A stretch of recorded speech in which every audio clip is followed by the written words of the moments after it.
Hello everyone. So it is another wonderful time to come your way with your most favorite English lessons on the Speak English with Eric channel. The last time you posted a video on some local words or items and their English equivalent, you loved it. We appreciate the patronage so much. We hope that you continue to subscribe to our channel so that we grow this page together. Today we want to look at grammar. Yeah, I know grammar is not one of the favorite parts of the English language, but it is also an integral part of it that we need to get a hand over so that we can improve upon our language. So, on a scale of 1 to 10, how much do you like grammar? Where 1 is lowest and 10 is highest. Right, so on a scale of 10, do you love grammar? Do you like it? Do you hate it? Why do you hate grammar? Is it because of how it is taught? Is it because of your English teacher or your teacher of English somewhere in SHS or in primary school or whatever? But today we want to look at some 10 difficult grammatical rules that we have simplified. You know how we do it here. We make it so simple that you would say that, oh, I didn't know it could be learned this way, right? So that's the goal of our lessons today, to make it so easy, so practicable, so that we can learn these rules and use them, right? So don't go anywhere, because I know that you need these grammatical rules to help you improve upon your language and all that. So stick and stay with us. The first rule that we want to look at is the phrase, it is high time, or it is about time. It is high time, or it is about time. Often when we use this phrase, we want to advise, or we want to give a piece of advice that we have to do something in the present or going into the future. It doesn't mean that the action is already past. It actually means that we have to do it. It is something that is recommended that we do, right? So for example, we can say, it's high time we dash. It's high time he dash. It's high time the country dash, right? So where our focus is today is the verb that comes after the noun or the pronoun after the phrase, it's high time. Should it be in the past tense or in the present tense, or should it be in the ing form? So the simple rule is this: anytime you use it is high time or it is about time, the verb that comes after the pronoun or the noun should be in the past tense. So for example, it is about time we met the priest. It is about time we met the priest. It is not, it is about time we meet the priest. No. Or it is about time we meeting the priest. No. It's supposed to be, it is about time we met. The verb there should be in the past tense. As I said from the beginning, it doesn't mean the action is already past. It is something that is recommended to be done in the present or going into the future. So can you give your own example in the comment section? I'll take time to go through all the sentences you provide so that if there's any slight tweaking or correction we can make it together. One part of grammar is that the more you practice it, the more you become perfect in it. And so give your own example of it is about time or it is high time phrase. We said the verb should be in the past tense. Okay, so let's see your sentence in the comment section. The second rule that we want to talk about has to do with the phrase looking forward to or look forward to. It is often used in expectation of something, of an action to be done by you or another person, or you and the other person together. So we often hear, I look forward to dash. We look forward to dash. I am looking forward to dash. Now, the verb that comes after looking forward to should be in the ing form. Some would say progressive or continuous, but today we want to do away with all the technicalities. So it should be in the ing form. So I am looking forward to meeting you. I am looking forward to seeing you again. Not I am looking forward to see you, or I am looking forward to meet you. No. Anytime you use looking forward to, the verb that continues should be in the ing form. So let's see your sentence in the comment section, and then as I said, I'll take time to go through it so that if you need some corrections, we can make all these corrections. The third grammatical rule, which is quite problematic, is the use of been and being. Been and being. Do you know how to use them? Okay, so there's a simple trick to knowing how to use been and being. B-E-E-N and B-E-I-N-G. Okay, so this is a simple trick. Anytime you use any form of have, of the verb have, that is has, have, had, or having, all the forms of have, has, have, having, or had, use been, B-E-E-N. So for example, I have been to the market. I have been there before. She has been there before. They had been there. Having been given the assignment, we decided to do blah blah blah. So anytime you use any of the forms of have, the verb that follows should be been, B-E-E-N. Can you give an example in the comment section? Right. Then when it comes to being, that is B-E-I-N-G. Anytime you use a form of to be, that is, was, am, are, and were, then you must use being. So, for example, I am being serious here. I am being serious here. I was being serious the other time. I was being serious the other time. She was being serious the other time. She was being serious. They were being serious. They were being serious. So anytime you use any of the form of the verb to be, is, was, am, were,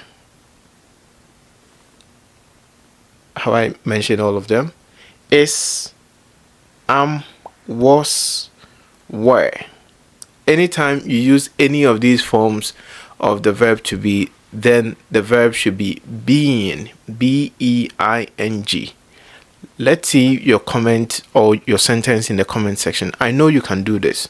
I trust you a lot. So give an example in the comment section and let's see how it goes. If this is your first time on our channel, this is Speak English with Eric. I would like you to subscribe to our channel and put us on post notifications so that anytime we post a video, you'll be notified. Now, the fourth grammatical rule that we want to look at is also the phrase had better. Had better. So just like the first one, it's about time and it's high time. Had better is also used to more like proffer some advice or to admonish somebody to do something, to recommend that somebody does something, right? So had better, it's used in a present tense. It can also be used to indicate a futuristic tense. So the verb that should come after had better is where the problem is. The question is, should it be in the past tense or in the present tense? So you had better leave. So the verb there should not be in the past tense. It shouldn't have an addition of s. It shouldn't be in the ing form. So it should have no inflection at all. It should just be the bare form of the verb. So you had better meet me tomorrow. You had better inform the manager. So anytime you use had better, the verb that follows should be in the bare form. It shouldn't have an addition of s or an ed or en or ing. It should just be the bare form of the verb. Can you give an example? You had better dash. You had better do something. You had better leave. You had better leave a mark. You had better provide these pictures. Right, so anytime you use had better, the verb that follows should be in its bare form. No addition of s, no ing, no past tense. All right, so let's see your comment, your example in the comment section. Now, another problematic rule that we often find in grammar is the use of you and me and you and I, or in place of a noun, Sylvia and me or Sylvia and I, Grace and me or Grace and I, Philip and me or Philip and I. So anytime you have to use any of these combinations, now think about this. If you substitute you and I, you have we. That is a subject of the verb that follows.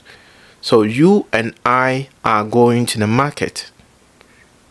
If I substitute you and I can have we. So you and I will form we. So we are going to the market. You and I are going to the market. But if you substitute you and me, you will get us. So he gave the money to you and me. He gave the money to us. So in that case, you use the object form, right? So you and me instead of you and I. I said earlier that you and I forms we, which is a subject. You and me forms us, which is an object, right? And so use that trick to always determine whether it should be you and I or you and me. Let's see your example in the comment section. You and I are going there. He gave the book to you and me. He told you and me. He told us. He told us. He told you and me, not he told you and I. If you substitute it, it will sound like he told we, which is grammatically inappropriate, right? So anytime you use you and I, ask yourself, can you substitute it for we and still the sentence would make sense? If you are able to substitute it for we and it makes sense, then we is the appropriate verb, or you and I is the appropriate combination. But if you substitute it and it should be us, then you should go for you and me. You and me. Grammatical rule number 6, more than one. More than one. So it is tempting that anytime we use the phrase more than one, because of the notion of plurality, if you're not careful, you think that the noun that follows should be plural. So would you say more than one book or more than one books? More than one pen or more than one pens? In the phrase more than one, the focus is on one, which is singular. So because that determiner would come before the noun, because the determiner is singular, one, it means that the noun that follows it should be singular. So you would say more than one book is in the bag. More than one book. More than one book. Not more than one books. More than one book. Now, if the determiner one is replaced with two or three or even more, so more than two books, right? So because we changed the determiner from one, which is singular, to two, which is plural, then it should affect the noun that follows it. So more than two books, more than three books, but more than one book, right? And then if the determiner is singular, and so you choose a singular noun, the verb that follows it should be what traditional grammarians would say singular verb. So more than one book is in the bag, not more than one book are in the bag. More than one book is in the bag. Right, okay. Now let's see your sentence in the comment section. Number 7. Another grammatical structure that often causes a lot of problems for many users is no sooner than structure. So no sooner than. So this structure is a very simplistic and very nice way of talking about two events that happened in the past, that one happened immediately after the other. So two things happened in the past, but one thing happened immediately the first one ended. So for example, a teacher left the classroom, a student fainted. A teacher left the classroom first, immediately he left, the student fainted. So if you are expressing these two events in the structure no sooner than, this is how it would appear. So the first event that happened would come right after the no sooner. So no sooner had the teacher left. No sooner had the teacher left, then the second action or event would come after than. So no sooner had the teacher left than the student fainted. No sooner had the teacher left than the student fainted. So in the first part of this sentence, after no sooner, the verb form that comes should be in a past participle: had left, had gone, had traveled, had begun, right? And then the verb that comes after the done should be in the past tense: traveled, fainted, ate, move, came, right? And so try to give your own example. No sooner had we arrived at the station than the bus left. No sooner had we arrived at the station than the bus left. So two things happened. We arrived, but the bus left.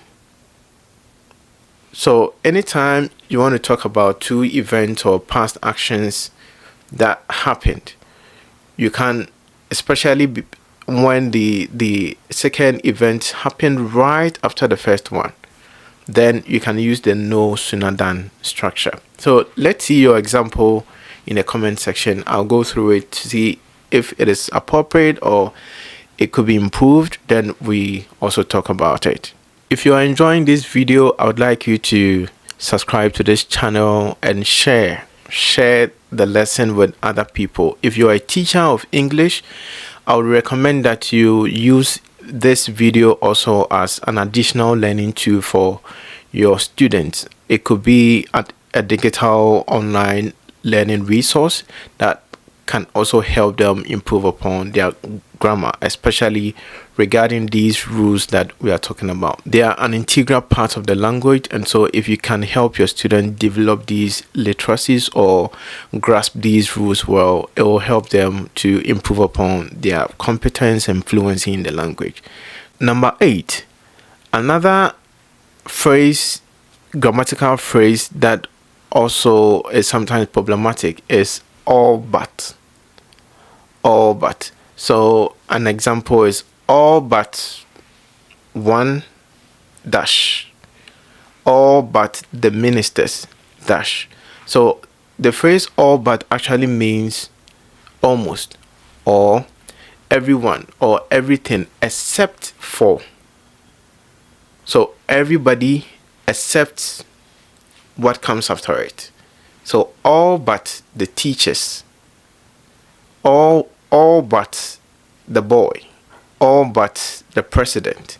It means that everybody except the president, all but the secretary approved the loan. So it means that everybody except the secretary. Right. So now the difficulty lies in the verb that comes after the all but. Now, should it be, if it's in the past tense, it's very easy to identify what verb form to use.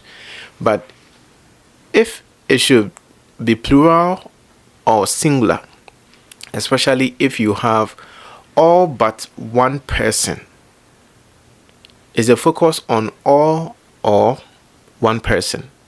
So the difficulty is choosing between all but one person lives here or all but one person live here. Now you have many staff members, right? All of them live at maybe Spintex, except just one person who lives at maybe Aswa or Tantra Hills or any other part, right? So if you want to represent this in a phrase, the all but phrase, all but Kelvin, should it be lives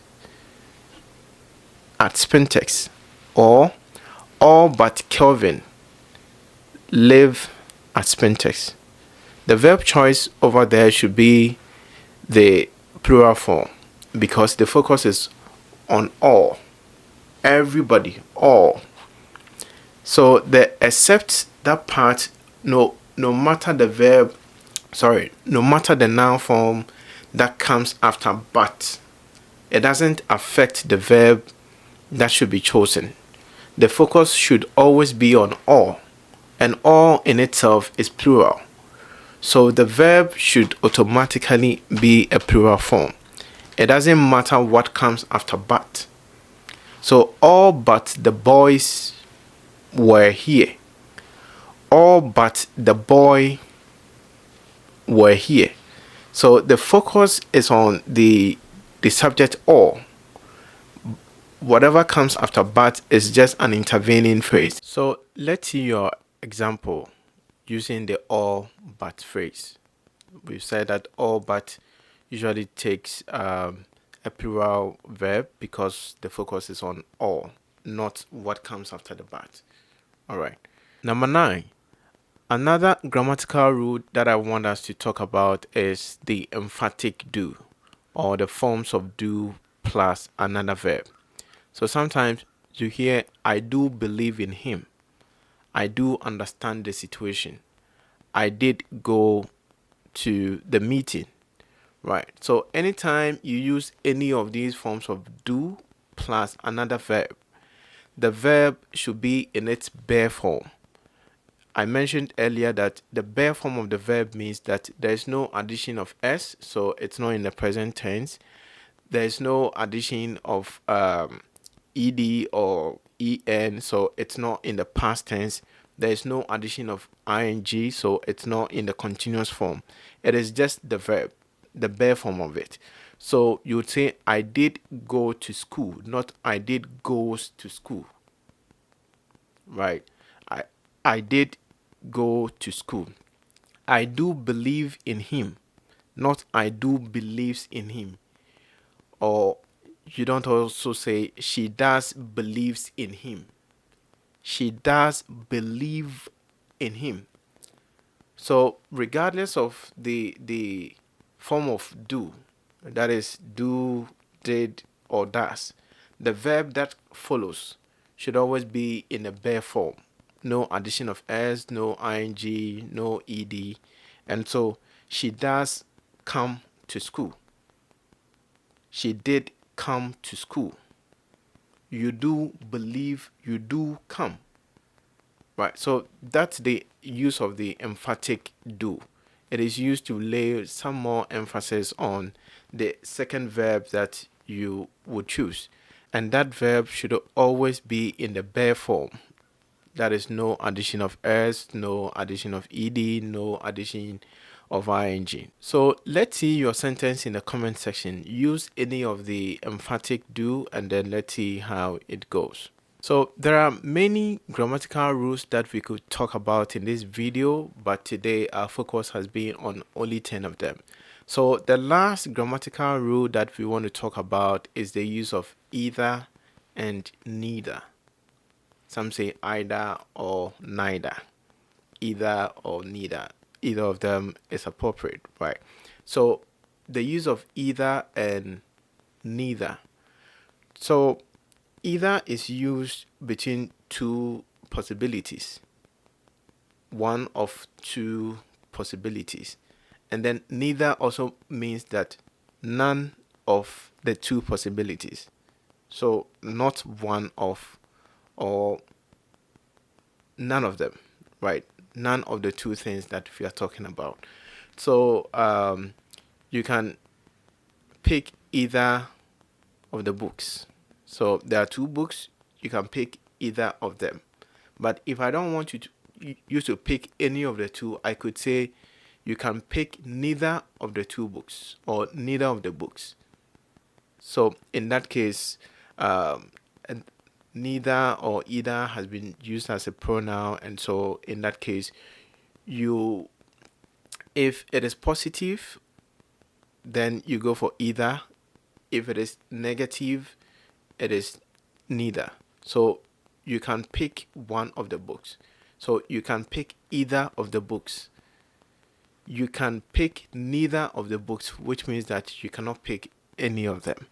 Now, where the problem also comes is when either or neither is used as a conjunction to join different possibilities. So either or neither nor.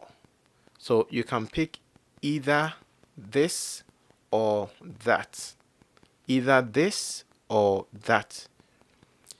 You can pick neither this nor that. So either or and neither nor. Right. So don't say either nor neither or. Those are not the pairs. It is either or neither nor. So let's see your example in the comment section. Either or and neither nor. So we've come to the end of this video. I hope you were able to learn something from this. So we talked about how to use it's high time or it's about time, you had better, I'm looking forward to, or but, emphatic do, you and I or you and me. So all these are examples of complex grammatical rules that we try to simplify. If you love this video, please subscribe to our channel, share this video to other people so that they can also learn something. We will come your way with more interesting lessons, so continue to be a firm believer and a firm and loyal supporter of Speak English with Eric. Take care.